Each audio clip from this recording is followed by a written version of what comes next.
Bueno, y la entrevista central, estamos tratando de que salga en las mejores condiciones, es con Wilson García Mérida, periodista y escritor boliviano con especialidad en investigación histórica. Dirige actualmente el periódico Sol de Pando, un referente periodístico de la Amazonía boliviana. Se inició a comienzos de los 90 como redactor y periodista investigador del periódico Los Tiempos, en Cochabamba, el centro de Bolivia, donde se encuentra en Chaparé, la principal zona productora de coca excedentaria del país. Sus investigaciones sobre el negocio de la cocaína, el lavado de dinero y sus correlatos con el poder político lo han convertido en uno de los periodistas más perseguidos de Bolivia desde los propios organismos estatales. Enfrentó varios atentados contra su vida, procesos judiciales de políticos y autoridades corruptas durante gobiernos de derecha e izquierda y se exilió en Brasil durante el segundo gobierno del presidente Evo Morales. El caso Marcet llamó su atención por la forma en que los gobiernos de Bolivia y Uruguay ocultan y manipulan información referida al pasaporte uruguayo y una visa de residencia boliviana que se le entregó simultáneamente al polémico narco, permitiéndole burlar la persecución de Paraguay y de la Interpol. Desde ese momento, García Mérida se ha propuesto no abandonar el tema hasta su esclarecimiento definitivo. A ver si nos escuchamos bien. Wilson, muy buenos días. Gracias por estos minutos. A usted, Álvaro, un gusto. No sé si tenemos retorno mutuo. Sería una maravilla. Sí, estamos escuchando perfectamente, como si estuviera aquí en estudio, casi. Cualquier falla nos vamos al WhatsApp. Bueno, sí, no va a ser posible el WhatsApp. Tenemos allí algunas dificultades, pero esperemos que no haya dificultades. Vamos a tratar de hacerlo breve para evitar esas posibilidades. Bueno, Wilson, hacíamos esa presentación muy sintética, por supuesto, de tu trabajo y obviamente que nos interesa mucho desde este lado lo que tú has estado investigando respecto al caso Marcet. Sí, es un tema que compete básicamente a 4 países prácticamente, ¿no? Uh-huh. Nunca en la historia del narcotráfico en nuestros países nos habíamos unido tanto respecto a un tema, ¿no? Y claro. Es algo que hay que agradecerle a Marcet después de todo, ¿no? Entonces, gracias bueno, a él, es una forma de verlo, está muy bien. Sí, sí, yo prefiero ser más, y esto le digo con mucha sinceridad, uh-huh, hablando con cierta libertad también, yo prefiero ser más indulgente con los narcotraficantes que con los políticos corruptos. Uh-huh. No habría tanto narcotráfico, no habría tanto exceso de cocaína excedentaria en Bolivia, que esto es lo que ha causado el problema, que es un problema estructural. La demasiada cocaína que está produciendo mi país actualmente, al extremo de invadir Europa, cruzando la hidrovía del Paraguay, atravesando el puerto de Montevideo hasta llegar a los puertos de Amberes. Nunca se había visto eso, ¿no? Y era por la necesidad de que la cocaína boliviana encuentre un mercado seguro, porque el mercado hacia el Pacífico está bloqueado por la DEA, por los norteamericanos, ¿no? El presidente Evo Morales tuvo la brillante idea de expulsar a la DEA de una manera casi violenta, y desde ese momento la DEA no le pierde el ojo a Bolivia. Cada policía que sale del territorio boliviano se lo persigue hasta que se lo atrape con kilos de cocaína llevando a Estados Unidos, de tal modo que tenemos en Estados Unidos 2 excomandantes de la policía boliviana presos en Nueva York y en Miami, ¿no? Uh-huh. Entonces, al fracasar ese esquema, esta cocaína ha encontrado esa ruta segura hacia Europa, ¿no? Además, donde el consumo está creciendo increíblemente. Entonces, son esos elementos que hacen que nuestros países, como nunca antes en la historia, estén preocupados por lo que esté sucediendo regionalmente, por lo menos en el área del Mercosur, ¿no? Este es un fenómeno que se está dando básicamente en el Mercosur, y eso nos está uniendo de todos modos, uh-huh, a opinión pública y a periodistas en este caso, ¿no? De Brasil, de Uruguay, un poco de Argentina también, pero básicamente de Uruguay y de Bolivia, uh-huh, con Paraguay. Tú decías, y nosotros decíamos en la presentación, que has sido perseguido por gobiernos de distintos signos políticos, ¿es así? Sí. En el periodo neoliberal, donde se produjo el auge de la primera revolución del narcotráfico que se produjo durante la dictadura militar de García Meza en los años 80, uh-huh, en el 1980 concretamente fue un golpe fascista terrible, uh-huh, de narcomilitares, ¿no? Que generaron una masacre terrible de gente de izquierda, y ese primer periodo dio un salto importante en el narcotráfico boliviano cuando Bolivia empezó ya a cristalizar la pasta base de cocaína. Antes de García Mesa, la droga boliviana era una materia prima semi-elaborada. Bolivia básicamente se especializaba en producir hojas de coca en la zona del Chapare y en la zona del oriente boliviano, la Amazonía, de elaborar la pasta base de cocaína, haciendas ganaderas, de un famoso personaje, entre ellos Roberto Suárez, que le decían el rey de la coca, ¿no? Y esta droga semi-elaborada, hasta antes de García Mesa, era cristalizada en Colombia. La cristalización de la cocaína boliviana estaba en manos del cartel de Cali. Entonces, la siguiente generación de narcotraficantes estaban descontentos con esa distribución internacional del trabajo del narcotráfico, que les reducía a Bolivia el rol de simplemente producir pasta base de cocaína y no producir el cristal, que es el producto final, el que llega a los grandes mercados, ¿no? Entonces viene García Mesa y destruye el esquema de Roberto Suárez de los hacenderos ganaderos, ¿no? E impone que se empiece a cristalizar la cocaína en Bolivia, de tal modo que Chapare ya no solamente produce hojas de coca, sino también pasta base, y en los lugares donde antes se hacía la pasta base se empieza ya a cristalizar la droga con laboratorios instalados en esta zona, ¿no? Básicamente en la zona del Pantanal, en la frontera con Brasil, ¿no? Brasil. Que es actualmente territorio del PCC, en esa zona se cristaliza, ¿no? Todo eso sucede en el golpe de García Mesa y en el periodo neoliberal. Este esquema empieza ya a ingresar a su fase del lavado de activos y hay tanto excedente de dinero de este esquema. Además, una cocaína que salía de Bolivia con apoyo de Estados Unidos, que paradójicamente. Claro. Con apoyo de la DEA y la CIA, porque la cocaína boliviana está involucrada en el famoso escándalo del Iran Gate. El famoso Oliver North, que estuvo en Bolivia para recoger esa droga recientemente cristalizada en Bolivia, ¿no? Para realizar con eso, para financiar con esa operación encubierta que era entregar armas a la contra nicaragüense, vendiendo armas a Irán y todo eso, ¿no? En eso estuvo involucrado esa cocaína cristalizada gracias a la dictadura de García Mesa, ¿no? Entonces, esa cocaína ya tenía un mercado seguro de Estados Unidos con ese apoyo de la CIA, ¿no?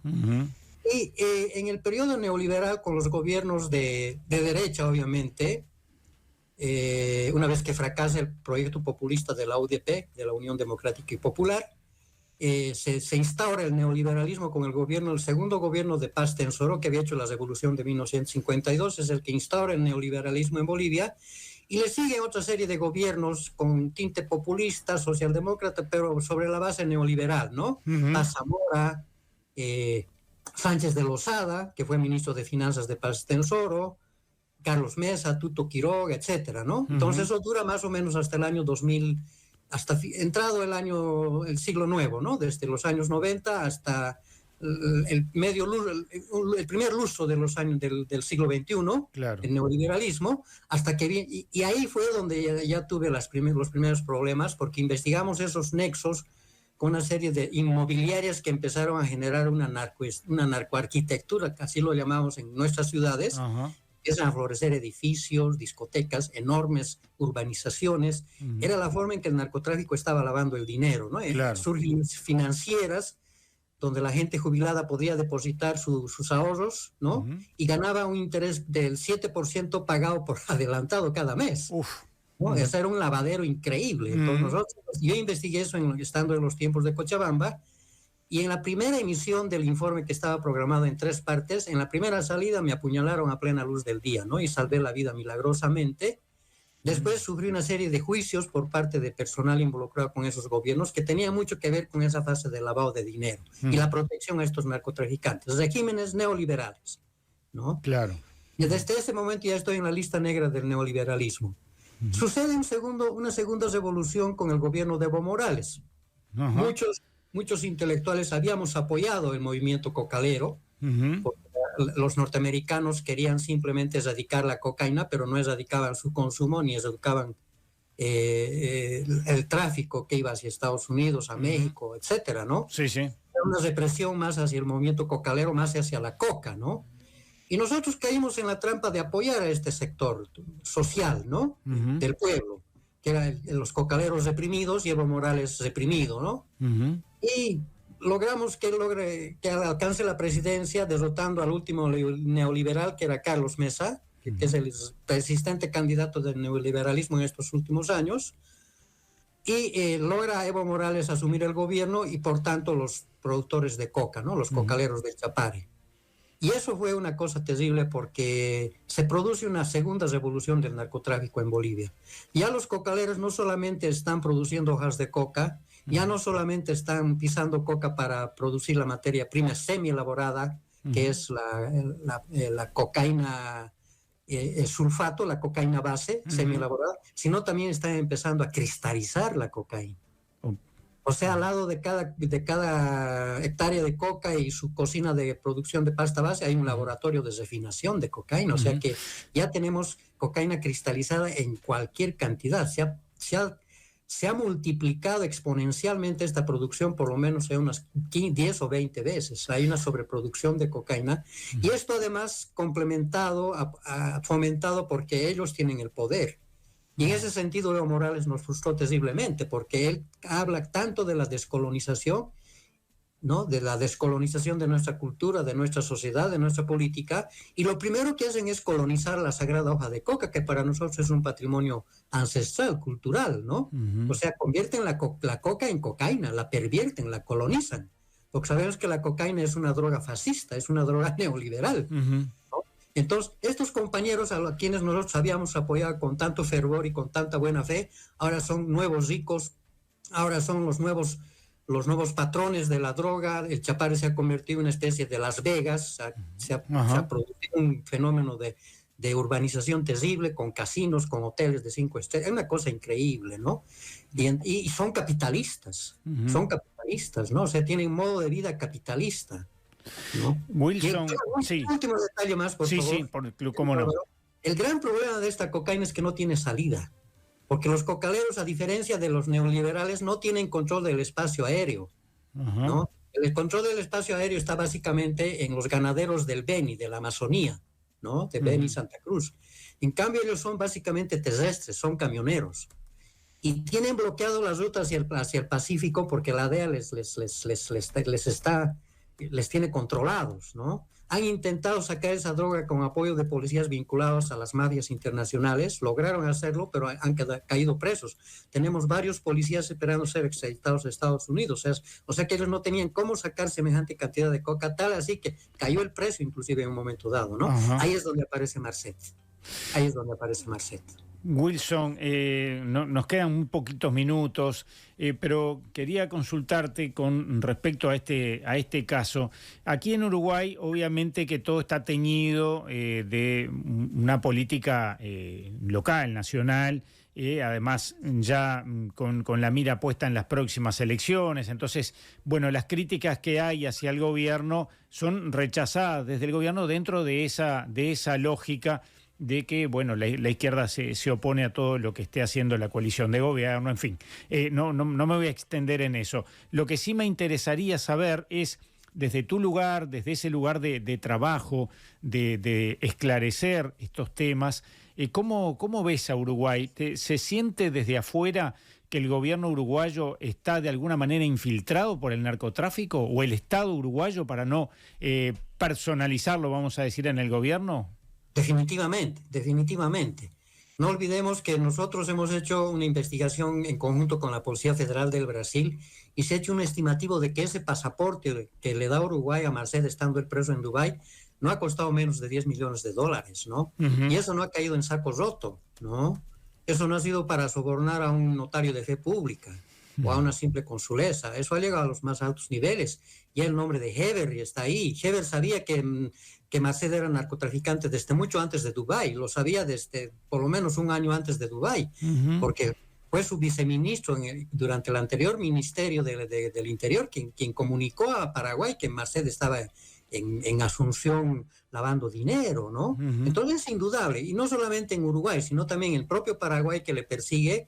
Tiene Marcet infiltraciones gracias a sus vínculos con el expresidente Cartés, y en Bolivia ni qué dudar, ¿no? Le han dado una visa de residencia donde él ha podido fugar tranquilamente de Dubái para ponerse a buen recaudo de la Interpol, y con el pasaporte uruguayo le han dado posibilidad de que no sea deportado a Paraguay. Su deportación era inminente en diciembre del 2021, indudablemente. Pero hay un matiz acá que me gustaría puntualizar respecto a esta pregunta puntual con la cuestión política, ¿no? Sí. Lo bueno del Uruguay es que evidentemente hay una crisis profunda del sistema político y de la clase gobernante, entre comillas, sea de derecha o de izquierda, ¿no? Hay un deterioro terrible del sistema político, como en todos nuestros países, ¿no?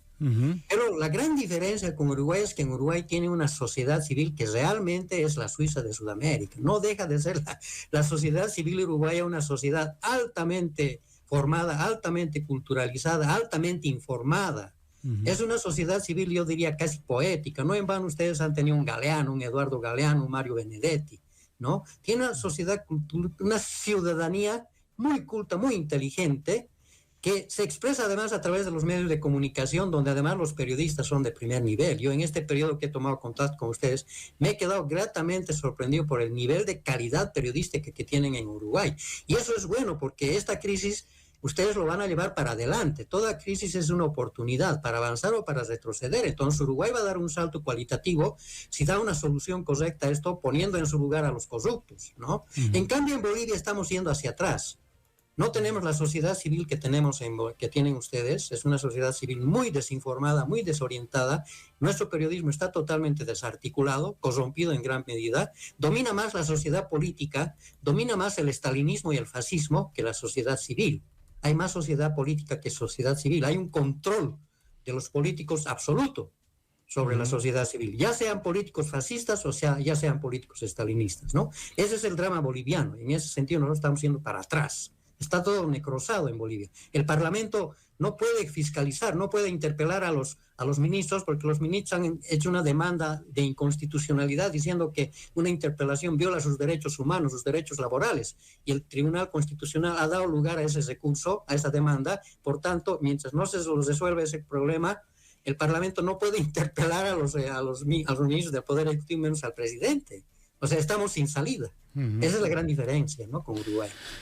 Wilson García Mérida, te agradecemos muchísimo estos minutos. Seguramente te convoquemos nuevamente dentro de muy poco para continuar hablando de estos temas que no se agotaron en estos escasos minutos, pero que desde la audiencia realmente lo han valorado muchísimo. Por ejemplo, allí alguien que nos escribe, alguien que se juega y no tiene miedo de hablar. Pero claro, con los riesgos que eso conlleva, ¿no? Así es. No, siempre estoy con miedo, siempre estoy con miedo. El miedo me protege, obviamente. Muy bien, vale la aclaración. Un gran abrazo y gracias por estos minutos nuevamente. Igualmente, un gran placer. Estamos en contacto. Claro que sí.